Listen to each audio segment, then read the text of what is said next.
Hello, friends. This is Dave Hurwitz, executive editor at ClassicsToday.com.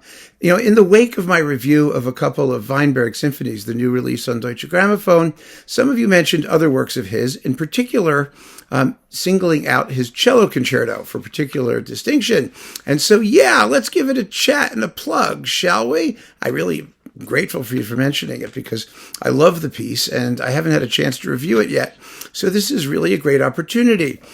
This is my preferred version, but it's actually been recorded quite frequently, all things considered, because there aren't so many great cello concertos. And this is unquestionably one of the great 20th century cello concertos. In this performance, the soloist is Raphael Wallfisch, with the Kristiansand Symphony Orchestra under Lukasz Borowicz. And it's absolutely a glorious piece of music.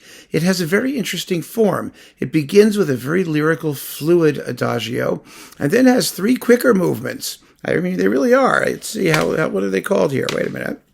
I'll tell you.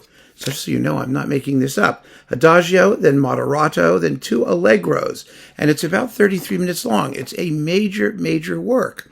The tunes are very distinctive. Weinberg, when he was at his best, had a very heartfelt, soulful sort of lyricism that's quite special, and it doesn't sound like anybody else.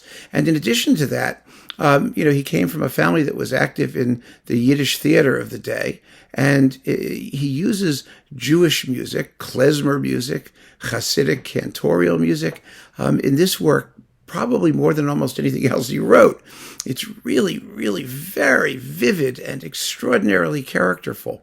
This was, of course, part of the sort of general trend in Russia at the time, because this was in the late 1940s, just after the war, 1948, in that area. To use folk music. Weinberg was under great pressure from the authorities to be simpler, and just like Shostakovich was, they were all condemned in 1948, and they were under threat of being killed by Stalin. I mean, it was really a horrible, horrible time. And Weinberg was in particular trouble because, of course, he was Jewish, and even though he integrated folk music, he was socialist realist. It's what they asked for.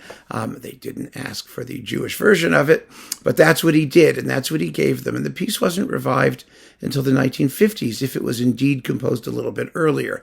The chronology of some of these works is a little bit confused, just as it was with some of Shostakovich's pieces that he wrote and stuck in his desk drawer, because he had to be careful about what he brought out and what was said about it. But this is a marvelous cello concerto, and this is a glorious performance of it. So I love this disc. It has Weinberg's complete music for cello and orchestra. Now, the cello concerto, the big cello concerto, was actually an enlargement, a big enlargement, of his Concertino for cello and strings, which is about half the length. It's in three movements, but it has a similar form.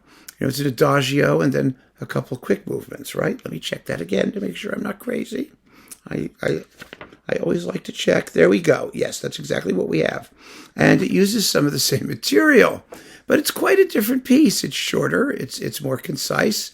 And the middle movement's only a couple of 3 minutes long, something like that. And if you like the cello concerto, you will like the concertino, and vice versa.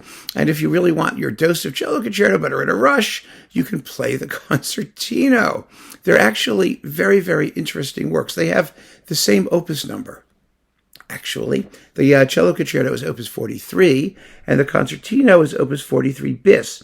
Now, there's also the Fantasy of 1954 for cello and orchestra, which was written around the same time that the big cello concerto seems to have been enlarged. That was around 1953-ish. It's all like very confusing. But the Fantasy is also a marvelous piece, beautiful and heartfelt and lyrical and soulful, and it's all quite marvelously played on this disc. Now, there are quite a few recordings, as I pointed out, of the cello concerto, but the reason I like this disc is because it's an all Weinberg disc, and you get all the works for cello and orchestra, and having the concerto and the concertino together is, I think, a wonderful musical opportunity for some deep and serious listening.